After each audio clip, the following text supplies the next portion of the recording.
Welcome back everyone to Ludus Infinium. Today we're going to be doing the 5th part of Horus Heresy, the first book in the Horus Heresy series. If you like this video, leave a like, share some love in the comments, or share it around with your friends. That would really help.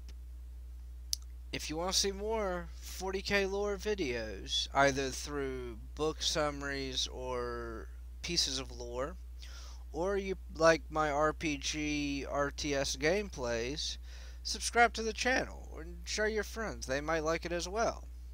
That being said, let's get into it. When the book starts, we're introduced to a character 3 times. Peter Ian Momus, the Architect Designate. The reason I know this name is because I've gone through this section quite a few times, and in the opening, I don't know, couple of sentences, they say his name 3 times.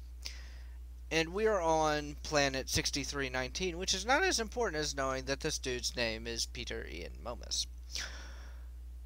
I want to make it perfectly clear how much this has driven me insane.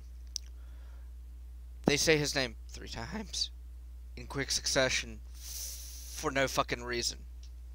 Anyway, now that I've gotten that off my chest, he is giving a presentation on 6319 on rebuilding the High City as a memorial to the immortality of the Imperium. And in the crowd we have Ignace Karkary, one of the Remembrancers. After enough time had passed with Momus's speech, Karkasy tried to sneak off because what are you going to do on a newly compliant world? Go and try and find trouble. And one of the Imperial Army guards stopped him and told him, like, look, it's not safe, don't do this, you're kind of acting like an idiot right now.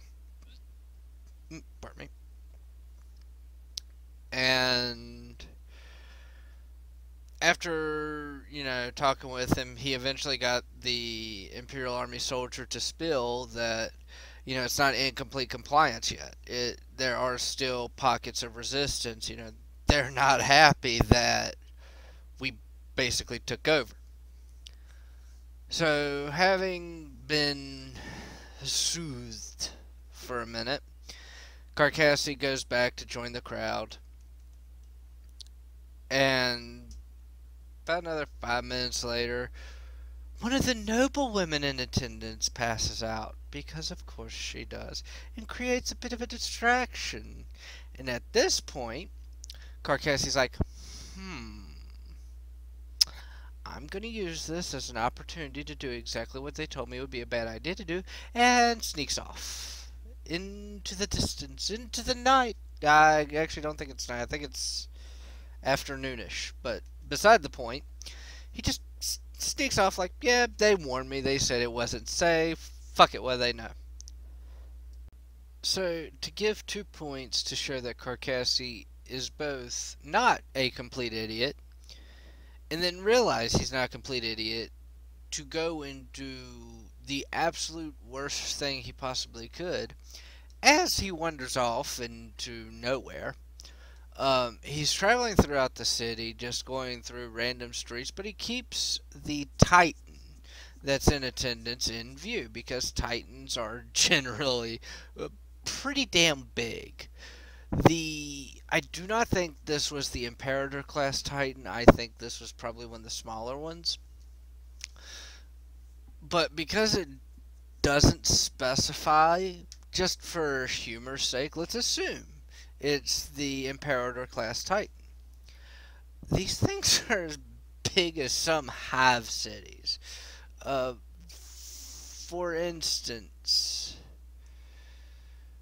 if I'm not mistaken, a good comparison, and if anyone finds out different, please correct me if I'm wrong, this would be almost the size of New York City. So he keeps that as kind of a point of reference, like, hey, if I ever want to go back, just follow go towards the big fucking robot. Now, the smaller ones are as big as small cities. But, so even still, Titan, even the smallest Titans are huge. So he keeps it in sight and wanders off. And this is a good idea. It's like, hey, at least I can't get lost this way. And then he's like, oh. Now, he doesn't actually think this in the book. This is me thinking for him. He's like, oh, I'm doing something smart. Well, I've got to stop doing that. That's just a bad idea. Doing the sensible thing is just, it's not for me. And just fucking gets lost in the city. The Titan gets hidden behind towers. He's like, oh no, this is fine. I'm cool with this. So just la la la la la. Keep going throughout the city. And this is said in the book. Getting lost was liberating for him because he's a moron. I'm going to repeat what the Imperial Army soldier told him. It is dangerous. The locals are not happy with Imperial citizens right now, be them human or Astarte. And he just doesn't give a shit. He's like, oh, this is liberating. I'm off on my own, and I'm finally alone. It's been It's been a year, 2 years since I've been alone. You know, this is nice. And doesn't take into consideration that location is kind of important, or that having a good escape plan is also kind of important. He's fucking dumb for doing this. We see a bit of disdain by the locals for the Imperium when Karkasy, looking for the right word here, wanders his way into a tavern's not the right word. They call it a cookhouse, but it really is like a tavern. And he goes up to the counter, asks for something to eat, and it's implied that the language of the people in 6319 is similar to that of the people of the Imperium.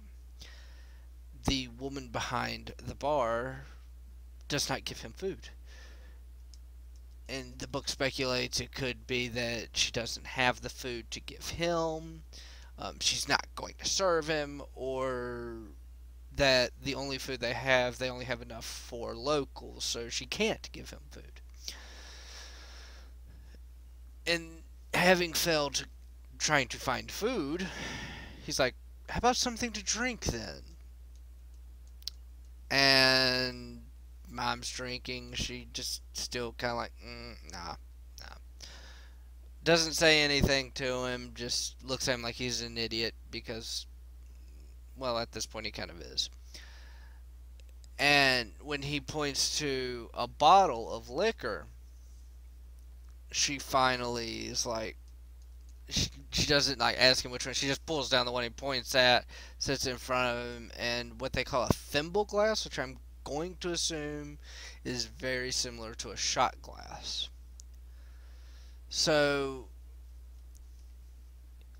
he drinks 3 thimble glasses and then realizes, oh, I haven't paid the woman. So he takes all of his money and sets it on the bar. Like, just take what you want out of it. He asks her, like, what do I owe you? What do I owe you? She doesn't respond. He's like, you know what? Just take it all. She picks up a 5 Aquila piece, which I am assuming is something very similar to a coin, spits on it, and throws it at him. And he just laughs.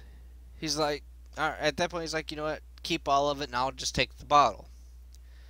He then wanders around the city for a bit and sees some Imperial Army guys using flamers to burn graffiti off of buildings, because that's how you remove graffiti. I haven't figured that one out. If anyone can explain that one to me, please do. I would really like to know why in the hell they're burning it off with flamers. I mean, I'm sure that's a quick way, and the scorch marks kind of leave a message, but at the same time, it's just kind of like, really hope there's no one inside or that the buildings aren't fucking flammable. But, hey, whatever. So anyway, he goes through and he actually tells them not to do it. And then he finds a strange building. And he walks into it. And he's like, what is this building? There are these benches. There's an altar. I don't know what this is. And what it is an ancient, well, not an ancient, but it's a church. Or some form of temple. And it's funny because it shows how with the Imperial Truth, they're cut off from that kind of mindset. That they barely know what it is except for history lessons. And he kind of has a little laugh at it because they see it just as superstitious BS at that point. And after his little episode, I guess, in the temple, he goes back to the cookhouse because, of course, he does. No one is there. His money that he left is still on the bar. So, like, oh, okay, I'll grab another bottle because that's what any reasonable person would do. And after passing out, he gets awakened by an Imperial Army commander. And the Imperial Army commander is coming in with the woman who supposedly owns the bar because she's going to get drink and food for the Imperial Army guys, which is really fucking weird that she didn't do it for Karkasy, but anyway, not even going to poke that particular bear.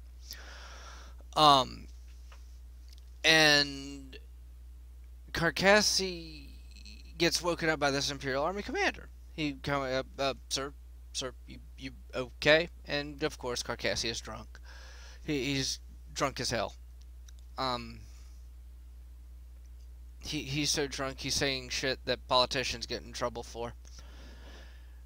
I mean, he just, yeah, he starts talking about how nothing lasts, which realistically is true.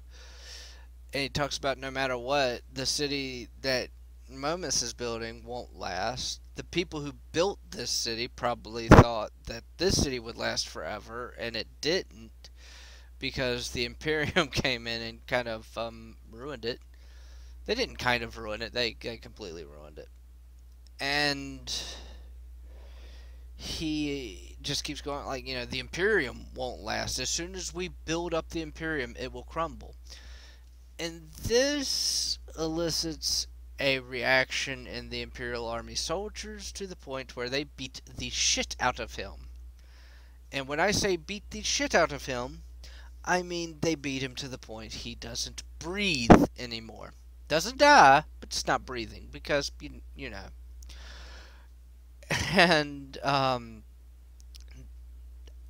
that is, yeah, they beat him almost to death.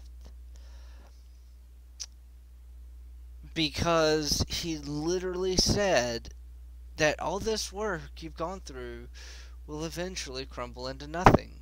And eventually, the commander pulled the soldiers off of him. He's like, oh no. I mean, he doesn't say it, but he kind of has that reaction of, shit. I told you should have left. And with that, that's where we're going to leave off. Because that's where this part leaves off. You know, right after one of the currently main characters gets beaten almost to death. Don't know if he's alive, don't know if he's dead, just that he's not breathing. After, I believe, 4 Imperial Army soldiers beat the hell out of him. But anyway, that being said, again, I hope you really enjoyed the content. Leave a like if you really enjoyed it. If you didn't, let me know what I can do different. I don't mind trying new things. I want to improve my content so that everyone enjoys it. But that being said, I will see everybody tomorrow. Bye!